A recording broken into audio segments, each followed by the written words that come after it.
The glass-walled boardroom on the 42nd floor gleamed under soft white lights. Outside, the city stretched endlessly, steel, ambition, and power stacked high into the sky. Inside, a long polished table separated those who belonged from those who were merely invited. At the head of the table sat Evelyn Carter, the youngest CEO the company had ever appointed. Her tailored white suit fit perfectly, every crease sharp, every movement confident. She had built her reputation on precision, control, and never showing weakness. To her, this room was a throne room, and today, she believed she ruled it completely. Around her sat board members, investors, and advisors, all impeccably dressed, all whispering the same language of numbers and dominance. At the far end of the table, slightly removed from the center, sat an old black man. His name was Mr. Elijah Monroe. Unlike the others, his suit was simple. Dark gray, no flashy watch, no visible luxury. His hands rested calmly on the table, weathered and strong, the hands of a man who had built things rather than inherited them. Throughout the meeting, he had spoken little, but when he did, the room listened, even if they didn't realize why. The meeting concluded with the usual formalities. Laptops snapped shut, chairs slid back, polite smiles appeared like masks. Evelyn stood, already thinking about her next meeting. That was when Mr. Monroe slowly rose from his chair. He walked forward with measured steps, not rushed, not hesitant. When he reached her, he extended his hand. It wasn't demanding, it wasn't proud, it was simply respectful. For the opportunity, he said warmly. I believe this could be the beginning of something meaningful. The room went quiet. Evelyn glanced down at his hand. Just for a second, her smile didn't reach her eyes. I don't shake hands unless there's a real partnership, she replied coolly. And right now, I don't see that. A few executives exchanged glances. One chuckled under his breath. Another smirked, pretending to adjust his tie. Mr. Monroe's hand remained extended for a moment longer, long enough for the silence to become uncomfortable. Then, slowly, he lowered it. No offense taken, he said calmly. Respect is always a choice. Evelyn nodded once, already turning away. Good day, gentlemen. She walked out without another glance. Behind her, whispers filled the room. Who even was that guy? Old money doesn't usually dress like that. Probably thought he was more important than he was. Mr. Monroe said nothing. He simply gathered his documents and slipped them into a worn leather folder. As he walked toward the exit, his eyes briefly reflected in the glass wall, steady, thoughtful, unreadable. No anger, no embarrassment, only memory, because this wasn't the first time someone had refused his hand. Decades earlier, he had stood outside banks that wouldn't let him in. He had signed deals where his name wasn't allowed on the door. He had learned early that power didn't always announce itself, and those who underestimated it often paid the highest price. As the elevator doors closed, Mr. Monroe took out his phone. He scrolled once, paused, then made a call. Yes, he said quietly. It's me. A voice responded instantly, respectful, alert. I want to review the capital exposure. Effective immediately. He ended the call before the elevator reached the lobby. Back upstairs, Evelyn Carter stood by the window of her office, satisfied. She believed she had just dismissed a nobody, a relic of a past that no longer mattered. What she didn't know was that the man whose hand she had refused owned nearly half of the silent investment structure holding her company upright. And by midnight, the foundation beneath her empire had already begun to crack. The next morning, Evelyn Carter stepped out of her private elevator with the same confidence she always carried. Her heels clicked sharply against the marble floor, echoing authority through the executive wing. To anyone watching, she looked untouched, still in control, still powerful. But the building felt different. Whispers followed her down the corridor. Phones rang and stopped abruptly. Assistants avoided eye contact. The usual hum of polished efficiency had been replaced by something colder, unease. As she entered her office, her executive assistant rushed in behind her, pale and breathless. Ma'am, the board is requesting an emergency meeting. Immediately. Evelyn didn't look up as she placed her bag on the desk. Schedule it after lunch. The assistant swallowed hard. They said now. That made her pause. Minutes later, the boardroom was filled again, but this time, no one was smiling. Legal counsel sat at one end of the table.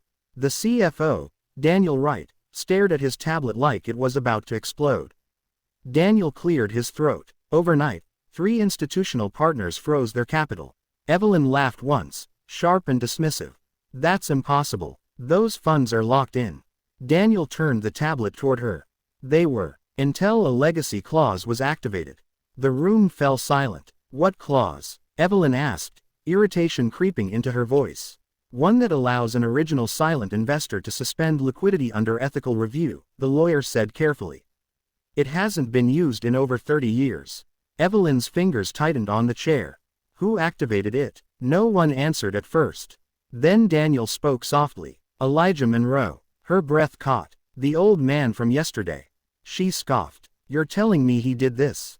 The lawyer nodded. Mr. Monroe holds 48% of the indirect capital through historical trusts.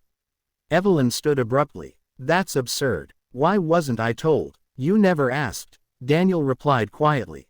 He's never made demands. Never attended public meetings. He's always let others speak. The screens along the wall flickered to life, red numbers sliding downward. Stock value. Falling. Contracts. Under review. Media alerts.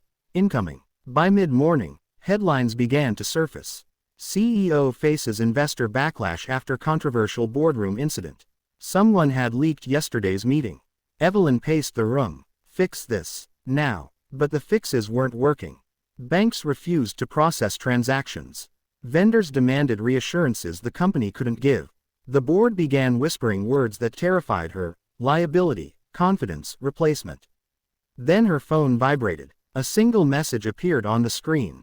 Requesting a private meeting. Same location. Same courtesy. Her hand shook. She finally did what she should have done yesterday. She searched his name. What filled the screen didn't look like a nobody. Elijah Monroe. Civil rights era entrepreneur. Early investor in infrastructure, education, and media. Known for dismantling companies that violated ethical standards, and rebuilding those that learned. She sat down slowly. By afternoon, the board voted. Either you resolve this personally, the chairman said, or we remove you to stabilize the company.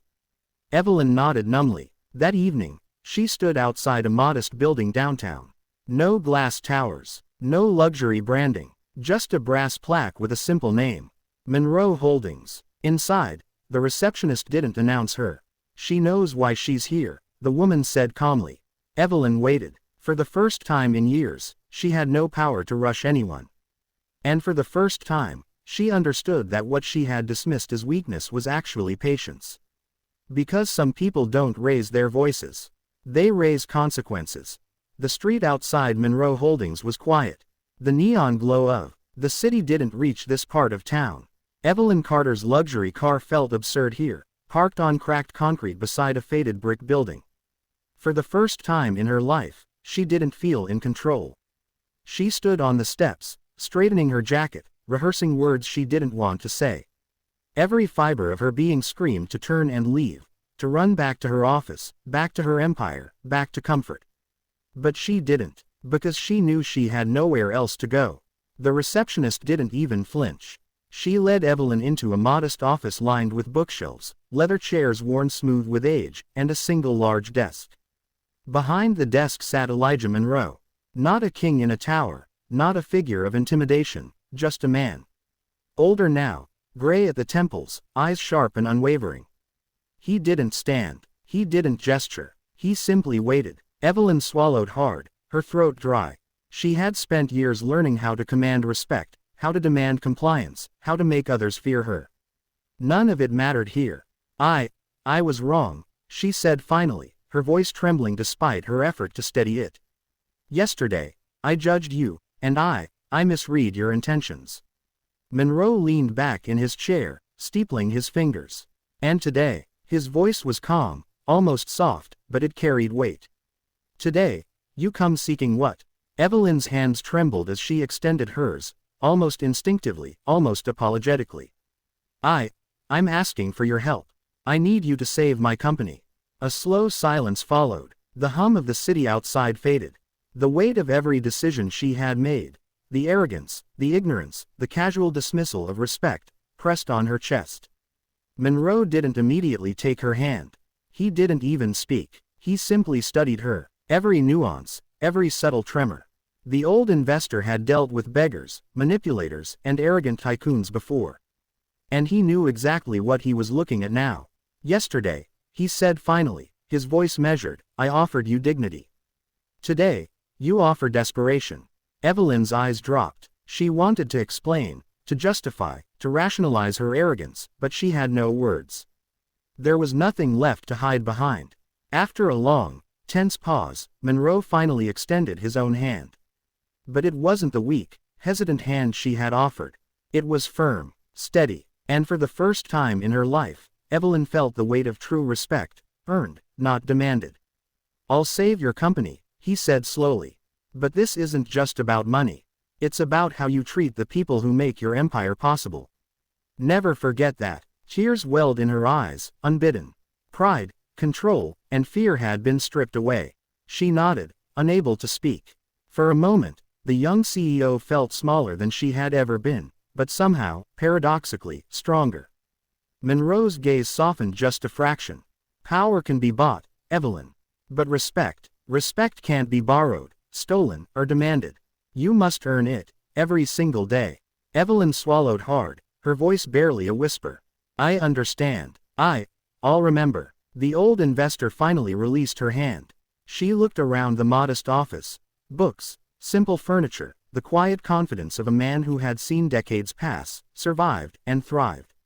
And she understood something she had never grasped in her glass towers. True influence comes not from fear, but from integrity and patience. As she left Monroe Holdings that evening, the city lights no longer intimidated her. She didn't feel small. She felt enlightened. She had been humbled. But she had also been given a rare gift, a lesson in respect that no boardroom or stock market could teach. And somewhere deep inside, she knew one thing with absolute certainty. She would never again refuse the hand that offered her dignity. Because some lessons are worth more than all the money in the world.